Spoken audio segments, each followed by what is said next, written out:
Meu pai faleceu depois da minha mãe. Eu preciso fazer 2 inventários? Vamos lá, que essa é bem interessante e eu vou explicar em detalhes essa situação. Mas antes, inscreva-se no canal, deixe o seu like e ative o sininho para receber notificações dos vídeos que estão sendo divulgados semanalmente neste canal. Bom, vamos lá.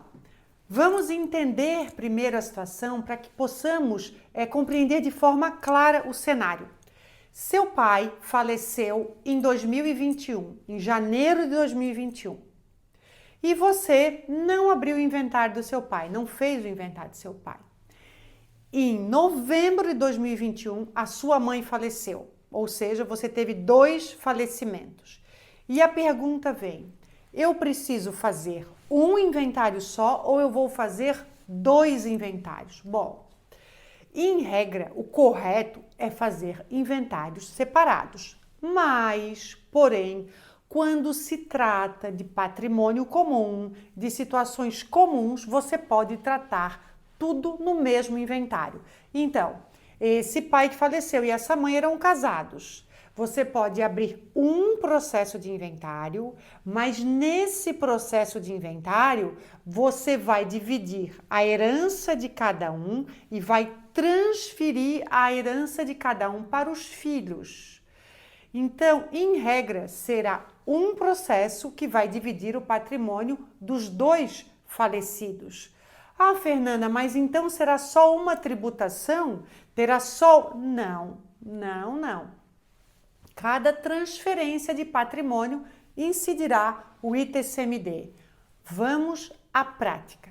Seu pai faleceu, era casado pelo regime da comunhão parcial de bens e vamos entender que eles só adquiriram bens durante o relacionamento, não tinha bens antes do relacionamento. Bom, seu pai faleceu, 50% desse patrimônio é da sua mãe. Então, no inventário do seu pai, você vai dizer, olha, da parte do meu pai, quando ele faleceu, 50% é da minha mãe. Então, esse 50% vai para os filhos.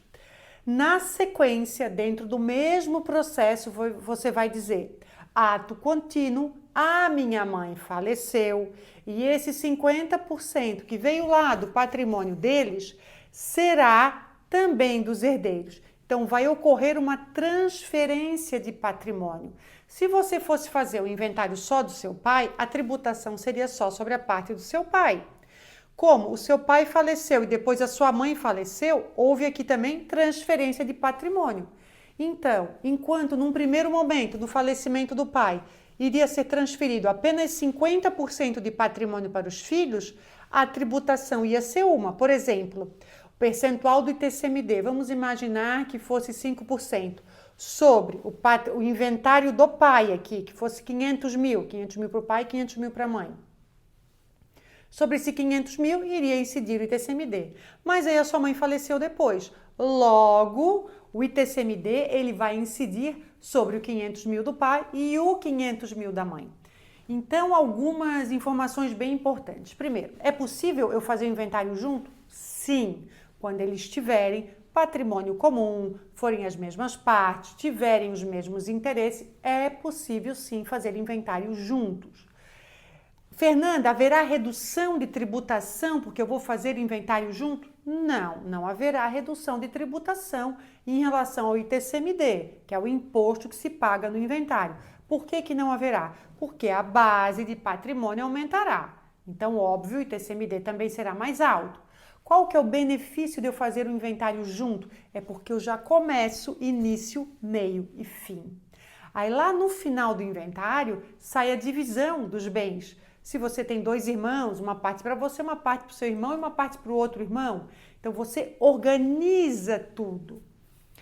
Vamos a um outro exemplo. Vamos imaginar que o seu pai tivesse filhos do casamento, você tem irmãos do mesmo pai e da mesma mãe, tivesse filhos de outro relacionamento.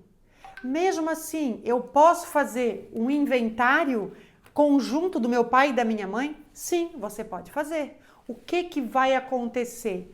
Os filhos do seu pai, que eram de outro casamento, não vão ter direito à parte que vem da sua mãe. vão ter direito só à parte que vem do seu pai. Então, é importante saber que, se o pai faleceu e depois a mãe faleceu, você pode fazer um inventário conjunto. Tem os mesmos trâmites, tem que organizar documento, certidão de óbito, matrícula dos imóveis, extrato de contas bancárias, certidões negativas estaduais, federais e municipais para saber se não tem débito nenhum. Você tem que organizar tudo. E para isso, óbvio, você precisa de um advogado, de preferência que seja especialista na área e possa trabalhar com muito mais segurança, evitando qualquer tipo de prejuízo para os herdeiros. Se você gostou desse vídeo, ative o sininho, deixe o seu like e inscreva-se no canal.